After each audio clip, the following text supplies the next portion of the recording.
Buongiorno a tutti ragazzi, and today we're gonna look at 5 common mistakes that students that are learning Italian make and how to avoid them.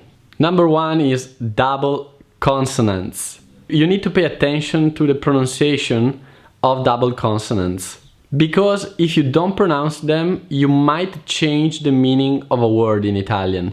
For example, sette is 7.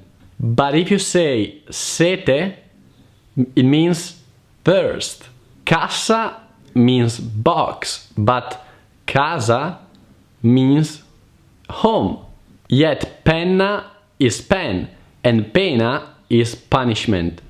In order to pronounce the double consonants the right way, remember that there is always a pause in there. Imagine the word is split in two. Set, te. Set, te. And then pronounce it every time faster, up to the point it becomes a single word. Set, te. Set, te. Sette, sette, sette. And that's sette, that's the right pronunciation of sette, 7, and not sete, sete, which is thirst. The mistake number 2 is the E vowel. When a word ends with the vowel E, which in Italian is E, you have to pronounce it like it's written. And don't pronounce it like an Italian I. Repeat after me these words. Lasagne, lasagne, salame, linguine. Always remember to pronounce the E at the end of the word if you want to sound like an Italian. The third common mistake is the difference between the preposition da and di. In general, when the meaning is from, we tend to use da. Instead, when we want to express possession or a specification, we tend to use di. Let me give you some examples here. Rob's car in Italian is la macchina di Rob. Matt's daughter is la figlia di Matt.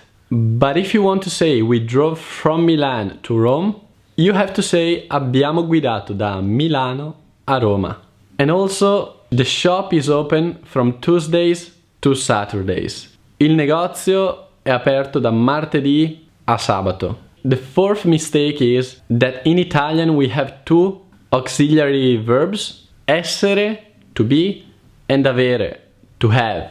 And really pay attention to auxiliary verbs, because each verb will need a different auxiliary, and with time you will be able to recognize them. So don't stress too much about rules about them, but just pay attention to them when you meet them while you hear some Italian or listen to the Italian language, because with time your brain will fix in memory which one is the right one to use when you speak. So there's definitely no need to memorize them, but repeated listening will do the work. So for example, I will say io sono andato in Italia instead of io ho andato in Italia, and mi è piaciuto questo video, and not mi ha piaciuto questo video. Last common mistake is subject pronouns, because in Italian, unlike in English, we don't always need to use the subject pronoun.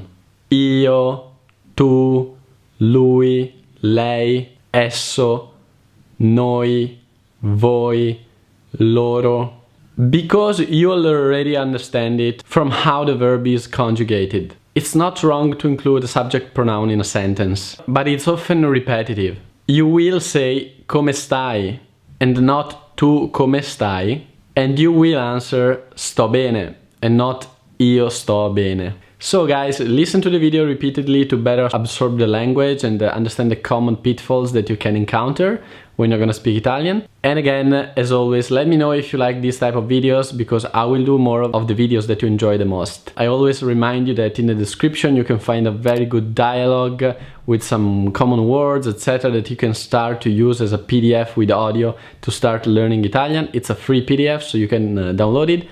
And it comes from directly from a course we created for you guys from the US that are learning Italian. And I wish you a great week.